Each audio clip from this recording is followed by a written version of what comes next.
Assalamualaikum warahmatullahi wabarakatuh. Waalaikumsalam. Alhamdulillahirrabbilalamin. Wassalatu wassalamu ala asrofil anbiya'i wal mursalin wa ala alihi wassohbi azmain. Kembali lagi bersama saya Bes Nugraha dalam program Podcast Infomu, di mana program ini dikelola langsung oleh Majelis Pustaka dan Informasi Pimpinan Wilayah Muhammadiyah Sumatera Utara.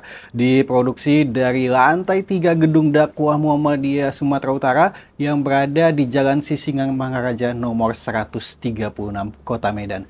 Hari ini suatu kebanggaan bagi BES dan juga keluarga besar MPI PRM Sumut karena kita kehadiran salah satu sosok yang sangat luar biasa, kader Muhammadiyah dan Ketua Komisi E DPRD Provinsi Sumatera Utara untuk fraksi Partai Gerindra. Siapa lagi kalau bukan Ayahanda Dr. Andus HM Subandi STMM. Kita sapa Ayahanda kita. Assalamualaikum Ayahanda. Waalaikumsalam warahmatullahi wabarakatuh. Gimana kabarnya ini Ayahanda? Alhamdulillah. Alhamdulillah sehat ya. Sehat. Durian udah panen Ayahanda? Bentar lagi. Bentar lagi ya. Kira-kira bulan 7 awal udah mulai panen. Ya. Mungkin keseharian Ayahanda apa nih kalau boleh tahu? Alhamdulillah seharian kita sebagai wakil rakyat tentu saya tugas rutin di DPRD Provinsi Sumatera Utara dari fraksi Partai Gerindra, dahulu dari PAN, tapi sekarang di fraksi Partai Gerindra Provinsi Sumatera Utara. Oke, kalau Komisi E ini membidangi apa saja sih Ayahanda? Komisi E itu membidangi pendidikan, kesehatan, kemudian pemuda, olahraga, tenaga kerja, kemudian kekerasan terhadap ibu dan anak, stunting, sosial, itu di Komisi E. Ternyata banyak juga ya pembidanginya. Ya. Budaya juga di Komisi E. Budaya juga, oke. Ya. Tapi kita sebelum ke situ, kita mau mengulik dulu nih seperti apa perjalanan bermuhammadiyahnya seorang Ayahanda Dr. Andus HM Subandi STMM. Mungkin boleh dijelaskan sedikit Ayahanda? Baik, terima kasih. Saya pertama berterima kasih sudah diundang di Media Center Muhammadiyah Sumatera Utara, kepada sahabat dakwah yang saya cintai. Saya bermuhammadiyah dari Tanjung Sari. Ya, walaupun sudah ada tetesan Muhammadiyah dari kakek saya. Tapi saya bermuhammadiyah di Tanjung Sari sekitar tahun 84. Tahun 84. Ya. Kemudian saya mengajar di sekolah Muhammadiyah di tahun 86. Nah, kemudian menjadi ketua ranting Muhammadiyah di sana. Ketika itu Muhammadiyah, SMA Muhammadiyah sedang dalam ada perpecahan lah. Sebahagian pindah ke salah satu sekolah mulia namanya dulu ada di Tanjung Sari, sehingga kita kehabisan siswa waktu itu. Jadi kebetulan saya bersama Pak Kepala Sekolah, saya sebagai wakil, kemudian Pak Tusirantono almarhum itu sebagai Kepala Sekolah. Kami membenahi sekolah itu. Dari murid yang tinggal lebih kurang 20 orangan, itu kita benahi, alhamdulillah SMA Muhammadiyah itu menjadi baik. SMA Muhammadiyah 2 Tanjung Sari. Nah, kemudian saya berkeluarga dengan tentu dari NA di sana ya kan, dapat NA. Mamanya tentu Aisyah ya, alhamdulillah makin mantap di sana. Saya kemudian menjadi kepala STM Muhammadiyah, yang juga ini sekolahnya dalam keadaan juga marit ya, dengan gedung yang menumpang, kemudian muridnya 47 orang, kelasnya 9. Anda bisa bayangkan kelasnya 9, muridnya 47, macam mana menggajinya? Lebih banyak guru daripada murid. Itu SMK, ya kan? Ada 3 jurusan waktu itu, ada otomotif, ada elektronika, ada listrik. Nah, inilah yang saya benahi.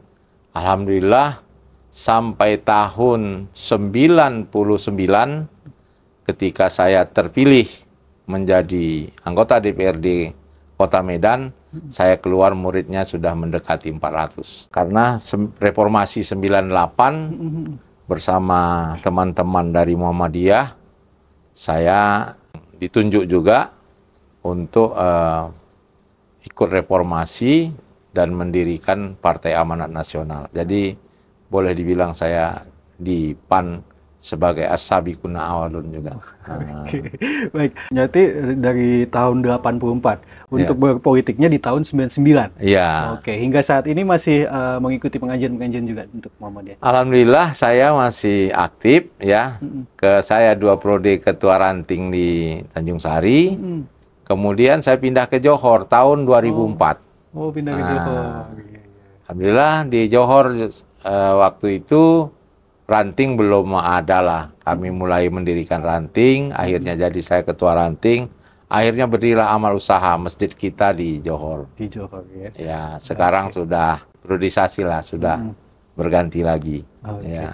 Perjalanan Muhammadiyahnya Ayanda mungkin dari Tanjung Sari di Johor pasti mengalami perkembangan. Seperti apa bermuhammadiyah itu? Saya bermuhammadiyah bahagian dari suatu kenikmatan bagi saya. Jadi pesan Kiai Haji Ahmad Dahlan, hidup-hidupilah Muhammadiyah, jangan cari penghidupan di Muhammadiyah. Ya. Ini menurut saya sesuatu yang harus betul-betul kita tanamkan dalam diri kita, bahwa untuk bermuhammadiyah kita harus memang rela mengorbankan bahagian dari apa yang kita dapatkan. Tapi itu suatu kenikmatan gitu. Insya Allah saya 2 tempat saya menjadi ketua ranting, dua waktu saya menjabat pertama tidak ada amal usaha sama sekali. Di Tanjung Sari Barat saya dirikan masjid bersama teman-teman pimpinan ranting. Begitu juga di Johor. Ya, saya tinggalkan Johor itu sekarang ya asetnya sudah luar biasa. Karena satu-satunya ranting yang juga punya pemakaman. Jadi pemakaman kita ada lebih kurang 3.000 meter lebih itu. Jadi kalau ada warga perserikatan kita yang meninggal, sudah ada pemakaman. Oke, dan ceritanya juga dulu Ayanda juga sempat berdemo terkait dengan lahan Snakma itu dulu. Oh ya. Cerita ya. Karena dulu memang mungkin ya masih kita belum begitu ramai, ya, belum begitu banyak. Jadi sementara aset kita banyak, warga yang berinfak itu banyak. Salah satu Snakma itu luasnya lebih 5 hektar. Tapi ketika itu dikuasai oleh seseorang yang tahu salah saya sebut namanya di sini, mendirikan yayasan di situ seolah-olah milik pribadi. Karena itu dulu pernah di bawah cabang Tanjung Sari. Jadi ketika kita rapat cabang ini menjadi bahasan kita, ini nggak benar nih, gimana caranya? Ya waktu itu saya masih muda lah, ya kan? baru berkeluarga ya kan, apa ya kan, masih semangatnya, aktivisnya masih ada gitu ya, kita demo aja gitu. Nah itulah, alhamdulillah dari situ yang mencoba merebut itu berpikir ya kan, oh ternyata Muhammadiyah ini kuat gitu ya. Akhirnya bisa ambil kembali dan sekarang sudah ditangani BWM, alhamdulillah sudah bersertifikat ini. Oke. Tapi kalau dari pandangan Anda sendiri, amal usaha Muhammadiyah khususnya di Sumatera Utara untuk dunia pendidikan seperti sekolah, universitas itu sudah mulai berkembang. Ya, menurut saya perkembangan pendidikan di Sumatera Utara, Muhammadiyah itu boleh kita katakan cukup pesat. Ya. Kalau kampus Muhammadiyah, Universitas Muhammadiyah, saya boleh katakan nomor 1 di Sumatera Utara. Ya. Saya bukan apakan dengan negeri pun, saya rasa bisa diuji lah kita ya. Artinya cukup baik. Gitu. Kemudian pendidikan menengah ke SLTP dan SD ini juga kita boleh bersaing di Sumatera Utara, dan ini tugas kita ke depan ini bagaimana supaya pendidikan SLTP, SLTA-nya ada yang membanggakan juga di Sumatera Utara.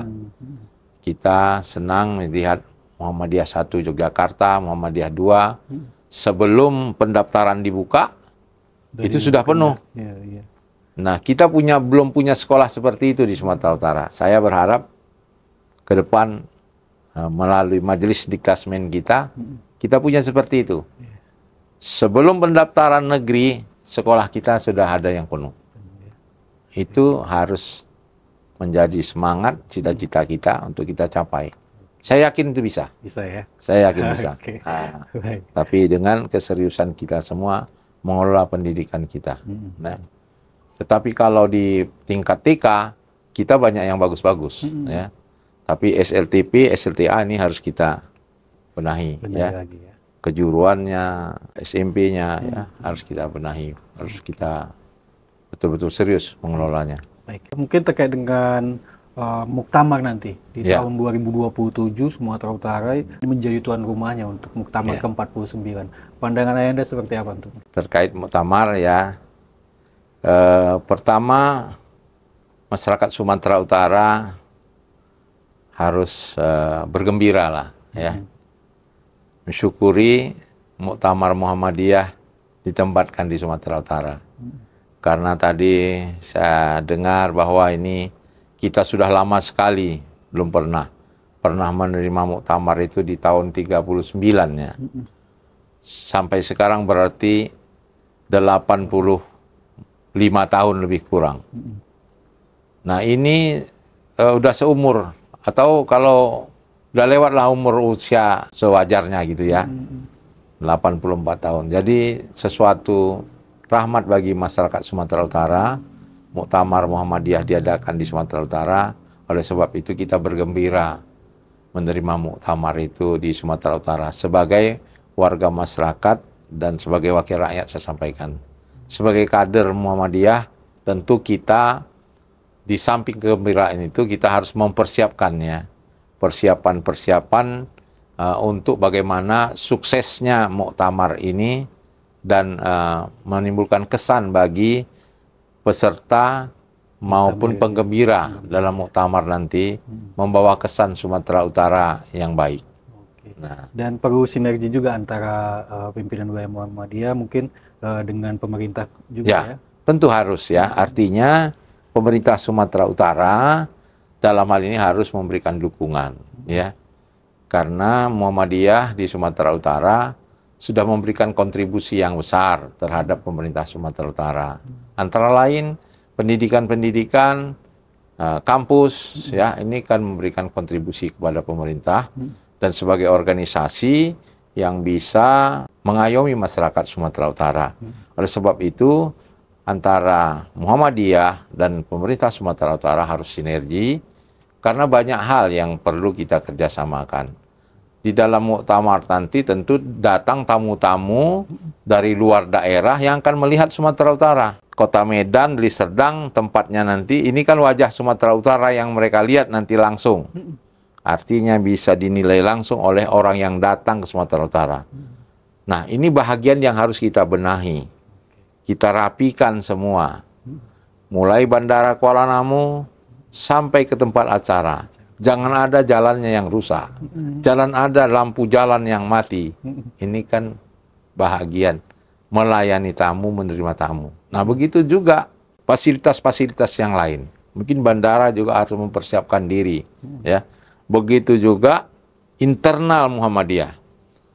Internal Muhammadiyah, kita mungkin penggembira-penggembira yang akan datang, sekolah-sekolah yang berada di sekitar harus kita persiapkan untuk para penggembira-penggembira ini. Ya, kita harus betul-betul kita persiapkan agar muktamar ini sukses. Nah, mungkin juga di samping itu kita akan perkirakan kalau muktamar kita ini kan banyak tamu yang datang, harus kuliner, UMKM, ini harus kita hidupkan di sekitarnya.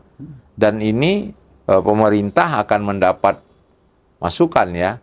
Orang yang datang kan akan belanja, yang ke hotel menginap. Ini kan dapat kontribusi, baik itu pemerintah Kota Medan, pemerintah provinsi ya, pemerintah Deli Serdang, ini akan mendapat kontribusi semua ini. Marilah pemerintah kabupaten, pemerintah kota juga ikut membantu menyukseskan muktamar ini ya. Nah, jadi semua terkait gitu. Semua terkait ya. Oke, Nah, baik. perhelatan muktamar ini luar biasa ya. Deli Serdang dapil Ayanda juga itu ya? Ya, benar, ya. Oke, mungkin ditahan dulu perbincangan kita ya. Nah, Ya. kita break sejenak dulu biar lebih santai lagi. Buat sahabat dakwah Muhammadiyah, jangan kemana-mana dulu. Kalau tadi kita membahas tentang Muhammadiyahnya Ayanda Dr. Andes Haim Subandi STMM, nanti kita akan melihat seperti apa sepak terjang beliau di Komisi DPRD Provinsi Sumatera Utara. Jadi jangan kemana-mana, kita break sejenak. To advance the universe is the spirit of Muhammadiyah. UMSU was built with that spirit, building civilization by science and technology. We are a part of universities groups under Muhammadiyah organization in Indonesia. Welcome to the Central of Intellectual Excellence, where dreams fly and futures are forged. This is UMSU, Universitas Muhammadiyah Sumatera Utara, a reference for education in Medan, Sumatera Utara, Indonesia. We believe in creating the golden generation is not only by fostering intelligence, but also improving the leadership qualities on students. Integrating the development of knowledge and technology through the spirit of Islam and Muhammadiyah. We are an excellent university. UMSU is dedicated community to empowering minds and enriching lives. Providing innovation and technological development by research and community service based on spirit of efforts to realize Sustainable Development Goals, or SDGs. Education is developed by supporting and encouraging students' innovation or creativity until the world knows. UMSU has provided me with not just an education, ولكن شعور بالهدف والانتماء. เป็นที่ที่ฉันได้พบความหลงใหลและเพิ่มทักษะความสามารถของฉัน preparing me for a meaningful career and fulfilling life. UMSU continues to build cooperation at national and global levels to respond to the challenges of society. Join us at UMSU, Universitas Muhammadiyah Sumatera Utara. Together, we build a brighter future for the next generations. UMSU, excellent, smart, trusted. Baik sahabat dakwah Muhammadiyah, masih bersama saya Bes Nugraha dan narasumber kita ada Ayanda, bisa bilang Datuk juga ya, Datuk Dr. Andes Haim Subandi STMM yang merupakan Ketua Komisi DPRD Provinsi Sumatera Utara periode 2024-2029 dari fraksi Partai Gerindra. Namun sebelum kita berbincang, Bes juga ingin menjelaskan beliau juga menjadi Wakil Ketua DPD Gerindra Sumut dan juga menjadi Ketua Umum Pengurus Besar Gerakan Angkatan Muda Melayu Indonesia PBGAMI dan juga menjadi Ketua Umum Dewan Pengurus Wilayah Badan Musyawarah Perguruan Swasta. Oke, mungkin kita akan berbincang terkait dengan sepak terjang beliau di dunia pendidikan dari 2024 sampai saat ini. Seperti apa pendidikan mungkin secara garis besar dengan menteri kita yang saat ini? Ya, seperti apa? Baik, Silakan. terima kasih Bes, Ya. sahabat dakwah dimanapun berada. Pemerintah Sumatera Utara tentu berpedoman kepada astacita daripada Prabowo Subianto sebagai Presiden Republik Indonesia. Beberapa hal yang di-launching oleh Pak Gubernur kita, pertama terkait dengan pendidikan gratis, ya. Nah, setelah saya berkomunikasi dengan Kepala Dinas Pendidikan, program pendidikan gratis ini, karena banyak juga bertanya kepada saya selaku Ketua BMPS, tanya ini swasta gimana? Nah, kemudian juga orang tua murid juga banyak bertanya ini bagaimana? Saya mendapat masukan, ternyata ini program masih ditujukan pada daerah-daerah yang dianggap sangat belum mampu lah. Jadi pendidikan gratis itu untuk tahap pertama ini ditempatkan untuk daerah Nias. Oh, daerah Nias. Oke. Ya, di Nias sekitarnya. Ya, ada 4 kabupaten 1 kota. Nah, jadi masih di sana karena memang untuk menanggung pendidikan gratis Sumatera Utara yang menjadi kewenangan provinsi kan SLTA ya. Ada SMK, SLB kan gitu. Nah, itu pernah kami hitung-hitung itu saja dalam 1 tahun hampir 200 miliar. Belum swastanya. Jadi kalau bersama swasta itu jumlahnya sangat besar. Kita APBD-nya belum mampu.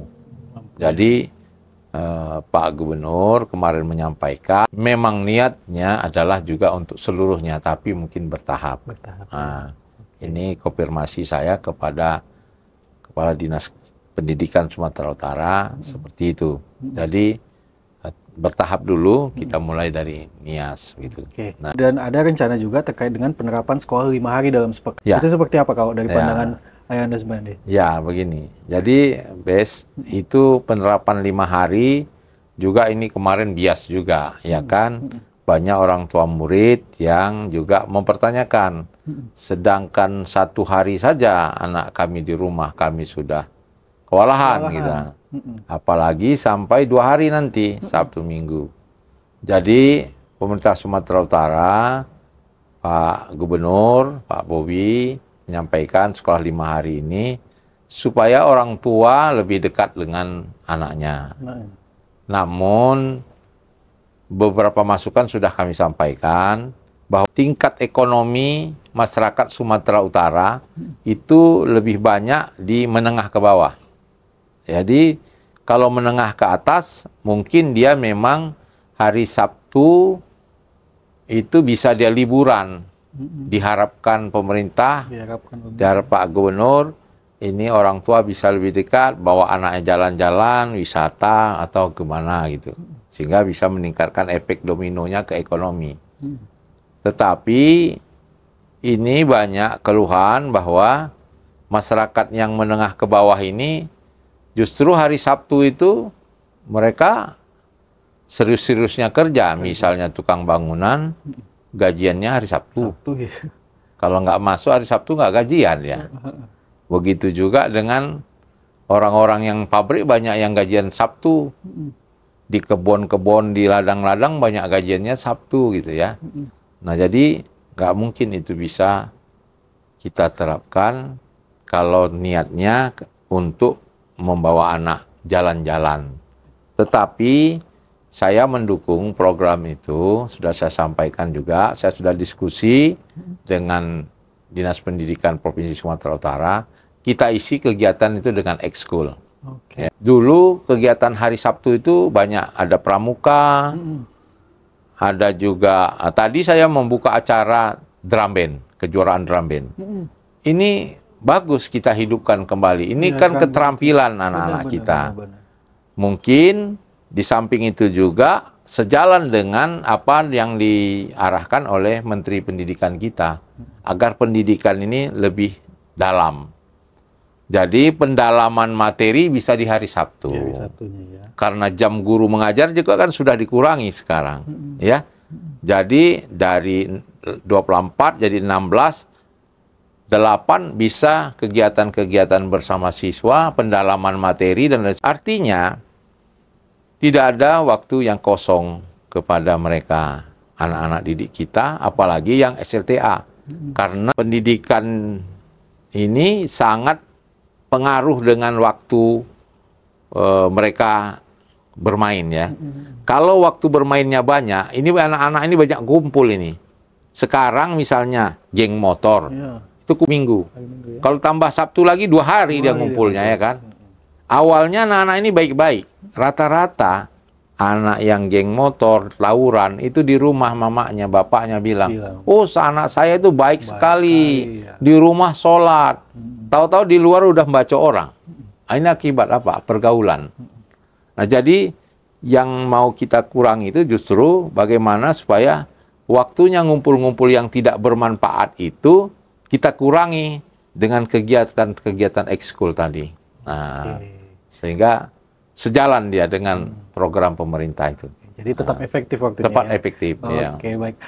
Dan Bes lihat juga Yanda sering juga sosialisasi terkait dengan makanan bergizi gratis. Itu seperti Terkait makanan bergizi gratis. Jadi makanan bergizi gratis ini kan niat daripada pemerintah bukan memberikan makan sehingga kalau ada orang bilang ganti dengan uang, nggak pas. Karena di dalam makan bergizi gratis itu ada pendidikan-pendidikan. Pertama, untuk mendidik mereka bagaimana supaya kerjasama. Kemudian ada adab, membentuk akhlak budi pekerti. Adab ini perlu, ya kan? Membaca doa sebelum makan. Tidak boleh makan terburu-buru, duduk yang rapi. Dan ini kan ada adab ya, adab makan. Di samping itu, tujuan pemerintah adalah bukan hanya sekedar makan, tapi ada gizi. Nah, jadi makanan yang dimakan itu bergizi, ya, sesuai dengan kebutuhan anak kita.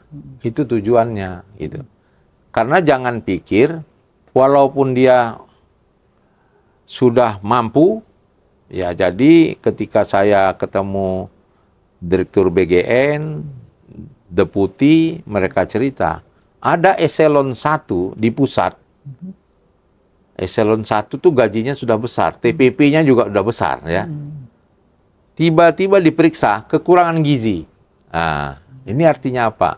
Karena makanan sekarang kan anak-anak kita pun, apalagi yang berduit, suka aja yang siap saji semua. Ya, yang kurang memperhatikan kebutuhan tubuhnya sebenarnya apa gitu. Nah, sampai kadang-kadang terbawa sampai besar karena kecil sukanya makanan-makanan seperti itu, nggak mau makan sayur. Sampai besar dia nggak mau makan sayur, jijik lihat sayur dan lain sebagainya. Ini kan nggak benar. Kebutuhan tubuh kita itu apa? Jadi di setiap dapur BGN itu ada ahli gizi. Jadi ahli gizinya ini yang mengatur gizi kebutuhannya apa di situ. Gitu. Jadi bukan sekedar makan bergizinya, ya. Ini banyak mengenyangkan. Oh, bukan mengenyangkan, ya. Tapi ada nilai-nilai gizinya. Ada nilai-nilai gizi, ada nilai-nilai moralnya di situ, ya. Nah. Dari tahun 99 berpolitik dan saat ini mungkin di Komisi E Pendidikan dan mungkin di NMATS dengan Ayanda dulu mungkin kepala sekolah ya. Itu boleh perjalanannya di membidangi apa saja dari sekolah? Wah, saya dari 99 sampai sekarang udah muter-muter. Tapi paling banyak saya baik di Medan dulu saya lebih suka di pendidikan. Karena mungkin passion saya di situ, ya. Saya lebih senang di situ, ya.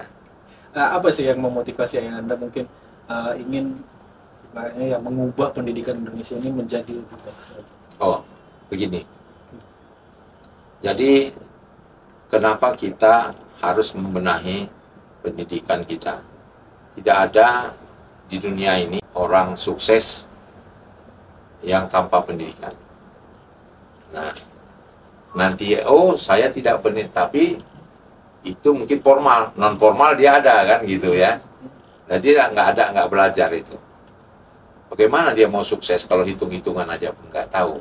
Mungkin itu 1001 lah, kayak minyak angin juga ya kan.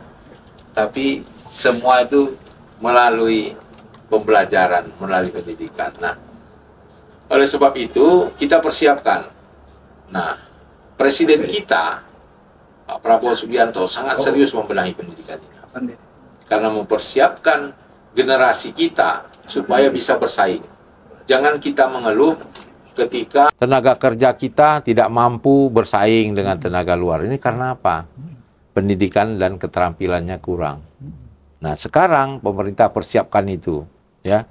Dibangun sekolah-sekolah keterampilan, vokasi, kemudian dibuat sekolah-sekolah supaya anak-anak berminat, yang tidak sekolah supaya sekolah. Ini tujuannya adalah bagaimana kita mengisi, kalau Indonesia ini sudah makmur, sudah sejak 2045 Indonesia emas, tapi nanti kalau mengisi tenaga kerjanya dari luar ini kan sama juga, kita tidak berhasil. Oleh sebab itu dari sekarang harus kita persiapkan anak-anak kita, gizinya, pendidikannya harus kita persiapkan untuk mengisi Indonesia Emas 2045. Oke. Banyak contoh ya, ketika anaknya tidak siap, pengusaha-pengusaha pribumi kita, ayahnya sudah bekerja keras membangun usaha, tetapi dia tidak siap, pendidikan dan keterampilannya di bidang usaha itu, usahanya hancur. Ini karena ketidaksiapan. Nah, jadi negara kita pun demikian. Jangan kesejahteraan kita persiapkan, kemakmuran bagi negeri ini, Indonesia emas, tapi nanti generasi kita tidak siap mengisi itu. Maka kita persiapkan generasi kita mulai sekarang, sudah kita bentuk SD, SMP, SMA dan seterusnya, yang mana pada masa itu nanti, ya masa-masa sangat produktif mereka bisa mengisi. Indonesia jangan lagi jadi negara konsumen, seperti kata presiden kita mobil aja, kita dari luar terus. Ya, sepeda motor gitu juga. Berapa banyak sepeda motor, setiap lorong, setiap gang, pasti ada sepeda motor. Kadang-kadang satu orang sampai punya 2, tapi yang buat itu luar. Kita terus-terusan memakai, menjadi konsumen. Sekarang bagaimana kita menciptakan itu. Nah, sudah dicontohkan Pak Prabowo, kita sanggup kok, anak-anak Indonesia sanggup. Ada mobil maung sudah diciptakan, dan lain-lain. Ini artinya kesiapan kita, anak-anak kita juga mampu. Gitu. Dan Ayanda terkait dengan pendidikan juga, Ayanda juga membuktikan juga dengan anak-anak yang ada dokter dan ada anggota dewan juga, ya kan? Nah, di keluarga itu seperti apa penerapannya sendiri? Alhamdulillah, anak saya 5, 2 laki-laki, 3 perempuan. Yang laki-laki nomor 1 sudah S2, yang satunya lagi paling kecil, paling bontot, masih sedang kuliah S2. Yang perempuan 3-tiganya dokter. 3 dokter? Iya. Ada dokter umum, ada dokter kecantikan, ada dokter gigi. Iya. Alhamdulillah. Dan ada satu anak Ayanda yang mengikuti jejak Ayanda juga nih. Ini ada satu yang mengikuti. Iya. Kebetulan yang nomor 2 itu kemarin tugas di Batam sebagai dokter di rumah sakit, kemudian sebagai dosen juga. Tapi belakangan dia bilang, ya saya mau mengikuti jejak papa gitu ya. Nah, jadi politisi. Akhirnya alhamdulillah nyalek pertama langsung jadi gitu ya. Dia dari PKB gitu ya. Tapi kok di Ayanda mendidik anak itu keras nggak atau gimana sih? Saya tidak pernah artinya dalam ketentuan-ketentuan keseharian saya merdekakan mereka di rumah. Karena jadikanlah rumah itu istana bagi mereka. Jangan mereka bosan di rumah, jangan mereka berpikirnya lebih senang bermain di luar rumah. Tapi rumahlah istananya, rumahlah tempat dia beristirahat, rumah tempat bermain. Ya, jadi komunikasi kita bisa lancar sama mereka. Ini yang harus kita bangun. Kadang-kadang mungkin mereka merasa kita rewel, kalau itu pasti. Sampai sekarang saya ya tetap rewel. Kalau jam sekian tidak pulang, saya paling rewel itu. Mungkin saya lebih rewel dari ibunya. Nah, kalau soal gitu ya. Tapi kami berdua karena sama-sama guru, istri saya juga guru, Dr. Anda Nur Ramlah, yang sekarang juga di Aisyah wilayah ya. Mungkin kami memang bekerja sama lah. Mendidik anak ini harus kita bekerja sama. Ada kalanya kita harus, ibunya marah kita yang ngapain. Kalau kita marah ibunya harus bagaimana supaya dia benar-benar merasakan rumah tangga itu adalah tempat dia semua gitu ya. Jangan biarkan dia curhat keluar gitu ya. Oke. Baik, sahabat dakwah Muhammadiyah, sangat biasa sekali perbincangan kita. Tapi sedikit lagi, mungkin terkait dengan hobi Ayanda nih, ya kan? Kenapa suka tanaman durian dan juga kayaknya pelihara ikan dan hobi lomba juga? Oh, boleh sekali-sekali nanti kita datang ke ladang. Mungkin karena usia. Saya dulu suka olahraga. Saya bulu tangkis, sepeda, ya. Waktu lajang pun masih main bola kaki gitu ya. Tapi di usia yang sudah 64 ini, jadi saya lebih suka itu olahraganya jalan. Supaya jalan itu tidak bosan, saya buat kawasan itu tempat jalan, saya tanami durian gitu. Kebetulan di kampung ada tanah peninggalan orang tua juga. Nah, jadilah sekarang kebun durian Atu. Nah, namanya kebun durian Atu. Silahkan datang ya. Ada juga mahasiswa yang sudah ke sana, praktek ya. Kemudian kunjungan sekolah boleh. Ada kolam ikan, ada pohon durian, pohon-pohon macam-macam banyak di sana.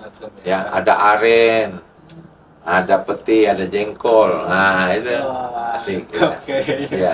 Satu hal lagi mungkin pesan kepada warga Persyarikatan Muhammadiyah terkait dengan pendidikan dan juga keluarganya. Sahabat dakwah dimanapun berada, warga Persyarikatan yang saya banggakan. Pertama, kita bersyukur berhimpun di Persyarikatan Muhammadiyah.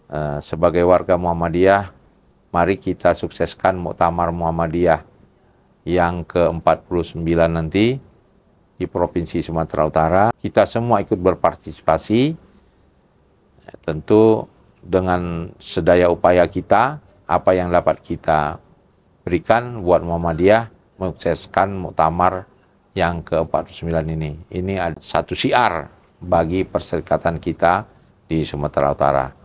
Kemudian terhadap warga-warga, mari sekarang kita lebih fokus kepada bagaimana supaya pembentukan karakter anak itu kita mulai dari rumah tangga. Yakinlah bahwa rumah tanggalah yang paling punya tanggung jawab untuk membentuk karakter anak kita. Jangan kita hanya berharap pada pendidikan di luar, karena pendidikan di luar sesungguhnya hanya waktunya cuma sekian persen dari waktu kita untuk bersilaturahmi, waktu kita untuk berkumpul dengan keluarga. Jadi manfaatkanlah waktu untuk bersilaturahim, bermusyawarah, berbicara, berdiskusi, bergurau, bercanda dengan keluarga kita di rumah. Jadikan rumah tangga kita rumah tangga sakinah mawadah warahmah. Demikian. Terima kasih Alinda Best yang luar biasa ya. Baik, terima kasih Ayanda atas kehadirannya di studio podcast Infomu ini. Mudah-mudahan sehat selalu, sukses terus program-program kerjanya di Komisi E, dan alhamdulillah wajah beliau selalu awet muda kayaknya, makanya itu dia. Apa di keluarga itu menciptakan keluarga adalah istana ya. Istana, ya. Masya Allah. Terima kasih atas waktunya Anda. Assalamualaikum warahmatullahi wabarakatuh. Waalaikumsalam warahmatullahi wabarakatuh. Baik, sahabat dakwah Muhammadiyah, itulah dia perbincangan BASE bersama dengan Ayanda Datuk Dr. Andes HM Subandi STMM selaku Ketua Komisi E DPRD Provinsi Sumatera Utara periode 2024-2029 dari fraksi Partai Gerindra. Mudah-mudahan langkah dan tindakan yang beliau lakukan untuk dunia pendidikan khususnya di Sumatera Utara bisa mewujudkan pendidikan di Sumatera Utara menjadi lebih baik lagi dan bisa menginspirasi. Saya Bisnugra pamit undur diri. Wassalamualaikum warahmatullahi wabarakatuh.